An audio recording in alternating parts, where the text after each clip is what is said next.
In the frozen streets of Rostov, winter never truly ends, and silence hides more than it reveals. For decades, this quiet Soviet city looked ordinary. Factories breathing smoke, workers rushing home, families closing their doors before the cold night came. But beneath that ordinary calm, something ancient stirred, a hunger, a presence that moved unseen through the fog.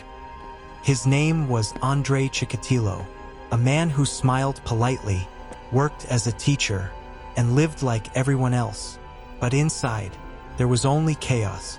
He was invisible, a ghost of the Soviet system, a man shaped by war, famine, and secrets no one dared to speak aloud. What began as whispers in small towns would soon become one of the darkest chapters in Russian history. Andrei was born in 1936, in a Ukraine torn apart by hunger, where children disappeared, and neighbors ate whatever they could to survive. His father went to war. His mother told him stories of his older brother, taken and eaten by starving villagers. That was his first lesson. The world devours the weak, and no one will save you. He grew up small, shy, and bullied, a boy who couldn't fight back. As an adult, he tried to build a normal life, married, had children, but something inside him never healed. He discovered a dark pleasure, in control, in fear, in the silence before a scream. In the crumbling Soviet countryside, bodies began to appear, in forests, near train stations, in ditches hidden by snow. No one noticed the pattern yet, because no one wanted to believe that something this evil could exist in the heart of the motherland.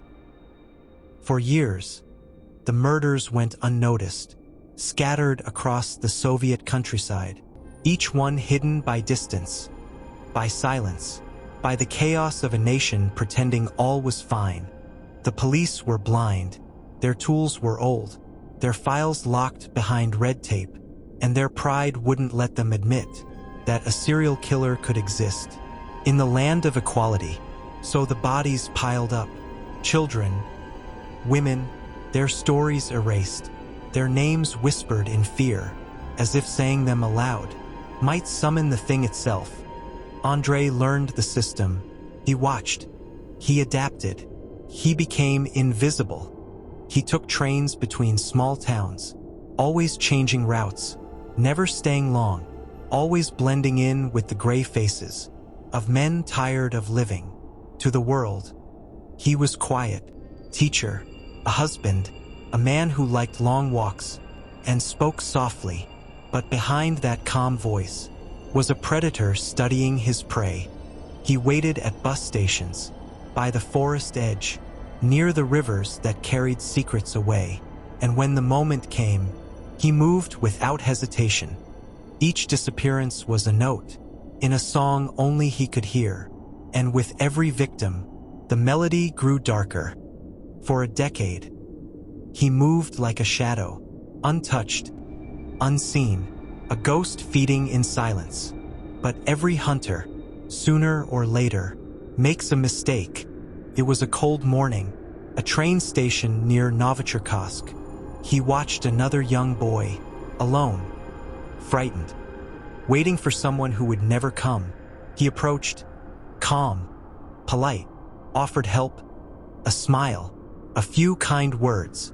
But someone saw them leave together. A mother, a vendor, a memory that would not fade.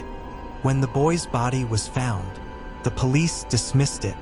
Another runaway, another tragedy, buried in paperwork. But one detective, Viktor Burakov, refused to look away.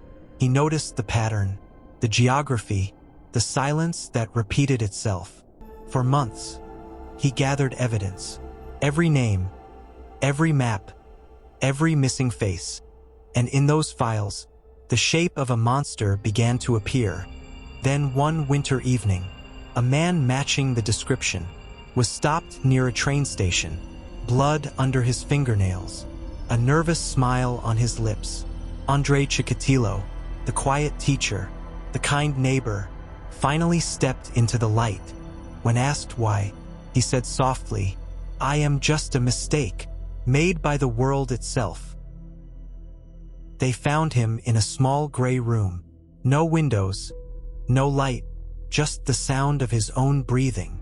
For hours, he said nothing, just sat there, staring at the wall, like a man waiting for a train that would never come. When the detective asked why, he smiled, almost kindly, and said, "You want to know what I am? But the truth is, I don't know either." He spoke softly, each word heavy, as if he was trying to remember how to be human. "I was born in hunger, in a time when people ate what they could, and forgot what mercy was." He paused, his eyes empty. "Inside me, something broke, a long time ago, and it never healed. For every crime, he offered no defense, no anger, no guilt. He only said, 'I wanted to feel something, anything.' And when they showed him the faces of the lost, he whispered, 'I gave them peace.'" The room fell silent. The tape kept rolling, and the world outside moved on, never really understanding what had just spoken through that broken man.